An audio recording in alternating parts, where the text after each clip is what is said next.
নমস্কাৰ বন্ধুসকল মোৰ নাম গোবিন্দ ৰাজখোৱা মই এজন বাস্তু এক্সপাৰ্ট নিউমেৰলজিষ্ট।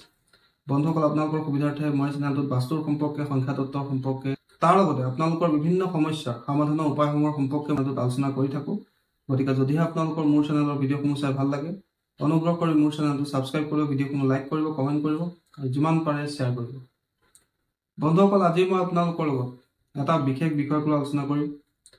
এই বিষয়টোৰ কাৰণে বহুতো মোৰ অনুৰাগীয়ে মোৰ ভিউৱাৰ্ছে হোৱাটছএপ কৰিছিলে, ফোন কৰিছিলে যে তেওঁলোকে এই বিষয়টোৰ সম্পৰ্কে এটা ভিডিঅ' আপলোড কৰিবলৈ মোক ৰিকুৱেষ্ট কৰিছিলে। সেইসকল ব্যক্তিৰ ৰিকুৱেষ্ট ৰক্ষা কৰি মই আজি আপোনালোকক এই বিষয়টোৰ সম্পৰ্কে, এই বিশেষ বিষয়টোৰ সম্পৰ্কে ক'বলৈ আগবাঢ়িছোঁ। গতিকে বন্ধুসকল ভিডিঅ'টো শেষলৈকে চাব যাতে সম্পূৰ্ণ কথাখিনি বুজি পায়। আজি মই আপোনালোকক জনাবলৈ আগবাঢ়িছোঁ যে নাৱৰ টিঙৰ গজাল আচলতে কি কি কামত আহে। বন্ধুসকল প্ৰথম কথা হ'ল যে নাৱৰ টিঙৰ গজালত এটা বিশেষ শক্তি থাকে।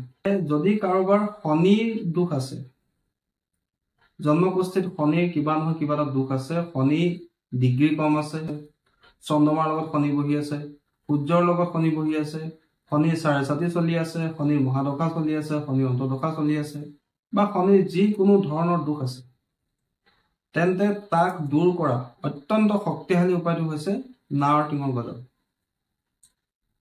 এই গজাল ইমানেই চমৎকাৰী যে এই গজালৰ যদি আমি আঙঠি প্ৰস্তুত কৰি এটা বিশেষ দিনত ধাৰণ কৰোঁ তেন্তে আপোনালোকৰ ওপৰত কোনো দিনে কেতিয়াও শনি গ্ৰহৰ বেয়া প্ৰভাৱ নপৰে।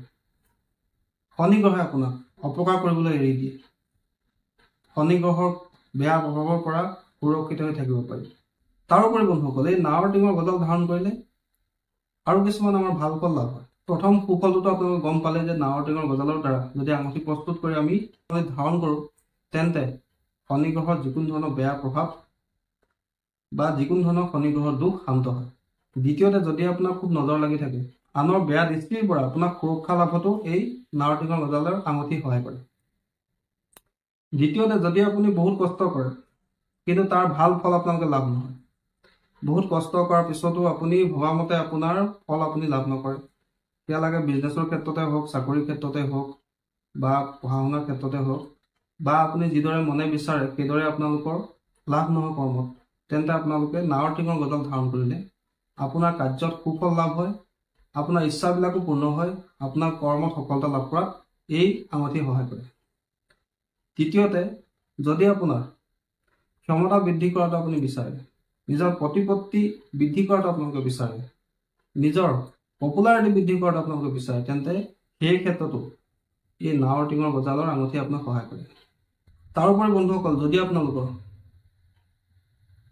ভাগ্য দুৰ্বল হয়, অৰ্থাৎ আপুনি কৰ্মত ভাগ্যৰ সহায় আপোনালোকে নাপায়, সময়মতে আপোনালোকৰ কামবিলাক হৈ নুঠে, ভাগ্য আপোনাৰ একেবাৰে দুৰ্বল, সেই ক্ষেত্ৰত আপোনালোকে ভাগ্যৰ সহায় লাভৰ কাৰণে এই নাৱৰ টিঙৰ গজালৰ আঙঠি ধাৰণ কৰিব পাৰে।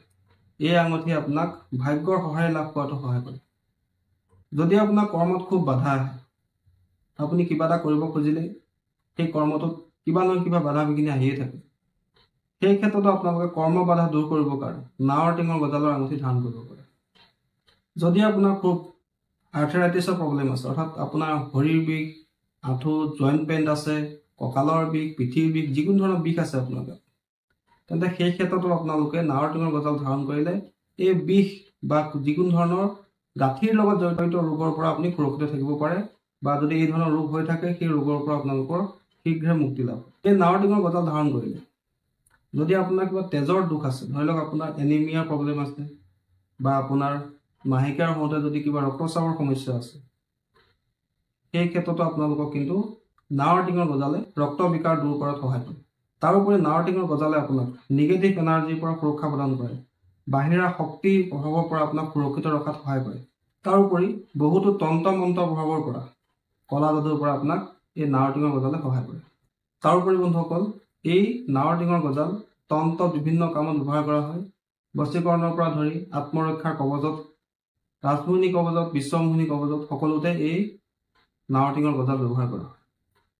বন্ধুসকল কিন্তু এই নাৱৰ টিঙৰ গজাল আঙঠি প্ৰস্তুত কৰি ধাৰণ কৰা এটা বিধি আছে। যধে মধে যেতিয়াই তেতিয়াই এই নাৱৰ টিঙৰ গজালৰ আঙুঠি ধাৰণ কৰিলে আপোনালোকৰ কিন্তু তাৰ পৰা কোনো ধৰণৰ বিশেষ ফল লাভ নহ'ব। তাৰ পৰিৱৰ্তে আপোনালোকে কোনোবা এটা শনিবাৰৰ দিনা গুপ্তভাৱে অৰ্থাৎ আপোনালোকে গৰাকীয়ে নজনাকৈ নাৱৰ টিঙৰ গজাল এটা আপোনালোকে লৈ আহিব। শনিবাৰে আনিব। শনিবাৰৰ দিনা আপোনালোকে গুপ্তভাৱে গৰাকীয়ে নজনাকৈ নাৱৰ টিঙৰ গজাল এটা আপোনালোকে লৈ আহিব। সেই গজালটো আপোনালোকে কোনো জুৱেলাৰৰ হতুৱাই বা কোনো কমাৰৰ হতুৱাই শনিবাৰৰ দিনাই একেদিনাই নোৱাৰিলেও যদি কোনোবা এটা শনিবাৰে আপুনি গজালটো আনে তেন্তে নেক্সট শনিবাৰৰ দিনা আপোনালোকে সেই গজালটো আপোনালোকে কোনো জুৱেলাৰ বা কোনো কমাৰৰ হতুৱাই জুইত নিদিয়াকৈ কেৱল হাতুৰিয়ে মৰিয়াই এটা আঙুঠি প্ৰস্তুত কৰিব। ধ্যান ৰাখিব বন্ধুসকল, কোনো কাৰণতে যাতে সেই নাৱৰ টিঙৰ গজালৰ আঙুঠিটো জুইত দি পেলাই বনোৱা নহয়, তাৰ পৰিৱৰ্তে হাতুৰিয়ে মৰিয়াই তাক আঙুঠি প্ৰস্তুত কৰা হয়। তাৰপিছত সেই আঙুঠিটো আপোনালোকে প্ৰথমে মিঠাতেলত ডুবাই ল'ব। তাৰপিছত ভালকৈ গংগাজলেৰে ধুই ল'ব। ধুই লৈ শনিদেৱৰ যিটো মন্ত্ৰ ওম সং শন্য চৰাই ল'ব, এই মন্ত্ৰটো আপোনালোকে 108 বাৰ জপ কৰিব। 108 বাৰ জপ কৰি আপোনালোকে আপোনাৰ হাতৰ বাওঁ হাতৰে হওক বা সোঁ হাতৰে হওক মধ্যমা আঙুলিত ধাৰণ কৰিব। এই আঙুঠিটো আপোনালোকে সোঁ হাতৰে হওক বা বাওঁ হাতৰে হওক মধ্যমা আঙুলিত ধাৰণ কৰিলে হ'ল।